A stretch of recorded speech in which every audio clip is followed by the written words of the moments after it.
നമസ്കാരം. റാഫ്റ്റോക്ക് മലയാളത്തിലേക്ക് എവർക്കും സ്വാഗതം. കേരള ബ്ലാസ്റ്റേഴ്സിന്റെ ചെന്നൈയിലെ വിജയത്തിന്റെ ക്രെഡിറ്റ് ആർക്കൊക്കെ കൊടുക്കണം? ലൂണയുടെ മിന്നും പ്രകടനം, 2 അസിസ്റ്റ്, ജീസസ് ഹിമെനസിന്റെ തുടക്കത്തിലെ ഗോള് നൽകിയിട്ടുള്ള ആധിപത്യം, അതുപോലെ കോറു സിംഗിന്റെ വല്ലാത്തൊരു പ്രകടനമാണ് പയ്യൻ 18-ാം വയസ്സിൽ നടത്തിക്കൊണ്ടിരിക്കുന്നത്. ആ പ്രകടനത്തിന് കൈയടിക്കണം. പെപ്രയുടെ സൂപ്പർ ഫിനിഷിന് കൈയടിക്കണം. ഒപ്പം TGP പുരുവിനെ നമ്മൾ കൈയടിച്ചേ പറ്റൂ. കാരണം നോഹിനെ പുറത്തിരുത്തി പുതിയൊരു കോമ്പിനേഷൻ പരീക്ഷിക്കാനുള്ള അദ്ദേഹത്തിൻ്റെ ഗട്ട്സ്, അത് കൈയടിക്കണം. അപ്പോൾ ക്രെഡിറ്റ് അങ്ങനെ ടീമിന് മൊത്തമായിട്ട് വിരിച്ചു കൊടുക്കേണ്ടതാണ്. അതിൽ നമ്മൾ പറയാതെ പോകരുത് 18-കാരൻ കോറു സിംഗിൻ്റെ പ്രകടനം. ഓരോ കളിയിലും അവൻ വിസ്മയിപ്പിക്കുകയാണ്. ഇന്ന് അവൻ പുത്തൻ റെക്കോർഡും ഇട്ടിരിക്കുന്നു. കേരള ബ്ലാസ്റ്റേഴ്സിന് വേണ്ടി ISL ഗോൾ അടിക്കുന്ന ഏറ്റവും പ്രായം കുറഞ്ഞ താരമായിട്ട് 18-കാരൻ കോറു സിംഗ് മാറിയിരിക്കുന്നു. മാത്രമല്ല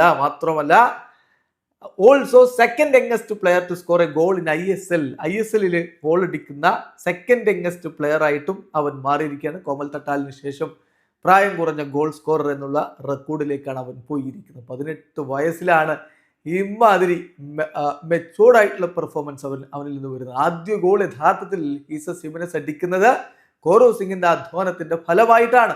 പെനാൽറ്റി ബോക്സിലേക്ക് ബോളുമായിട്ട് എത്തിയ അവനെ തടയാൻ ഡിഫൻഡർ ശ്രമിച്ചു. അവന്റെ ഫൂട്ടിങ് പോയി, പക്ഷെ പന്ത് കൃത്യമായിട്ട് അത് ജീസസ് ഹിമെനസിലേക്ക് എത്തി.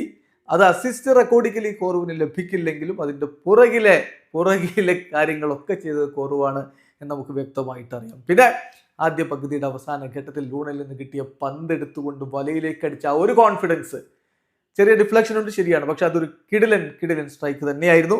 പന്ത് വലയിലേക്ക് എത്തി 2-0 ആ ഒരു ഘട്ടത്തിൽ ബ്ലാസ്റ്റേഴ്സ് ലീഡിലേക്ക് പോയിട്ടുണ്ടെങ്കിൽ അപ്പം പിറന്ന 2 ഗോളുകൾക്കും പുറകിലെ അവനുണ്ടായിരുന്നു. റെക്കോർഡ് അവിടെ കുറിക്കപ്പെടുകയും ചെയ്തു. എന്തായാലും ഈ മത്സരത്തിൽ അവൻ്റെ പെർഫോമൻസ് നോക്കുക. 90 മിനിറ്റ് കളിച്ച ഒരു ഗോൾ, അതുപോലെ 33 ടച്ചുകൾ, 17 പാസുകളാണ് അവൻ കൊടുത്തത്. അതിൽ 9 എണ്ണം ആക്യുറേറ്റ്, 53% പാസിംഗ് ആക്യുറസി. ഒരു ഓൺ ടാർഗറ്റ് ഷൂട്ട് അവൻ്റെ ഭാഗത്തുണ്ടായി. 7 ഗ്രൗണ്ട് ഡ്യുവൽസ് അവൻ നടത്തി, 2 എണ്ണം വിൻ ചെയ്തു. അങ്ങനെ 2 ക്ലിയറൻസുകൾ അവൻ നടത്തുകയുണ്ടായി, ഒരു ഇന്റർസെപ്ഷൻ അവൻ നടത്തി, 2 ടാക്കിളുകൾ അവൻ നടത്തി. അങ്ങനെ മനോഹരമായിട്ട് ടീമിന് ഉതകുന്ന തരത്തിലുള്ള പെർഫോമൻസ് തന്നെ പയ്യൻ കാഴ്ചവെക്കുന്നു. പുത്തൻ റെക്കോർഡ് കുറിച്ചിരിക്കുന്നു. വീഡിയോ അവസാനിക്കുന്നു. ഫുട്ബോൾ ലോകത്ത് കൂടുതൽ വിശേഷങ്ങളുമായി റാഫ്റ്റോക്സ് എത്താം.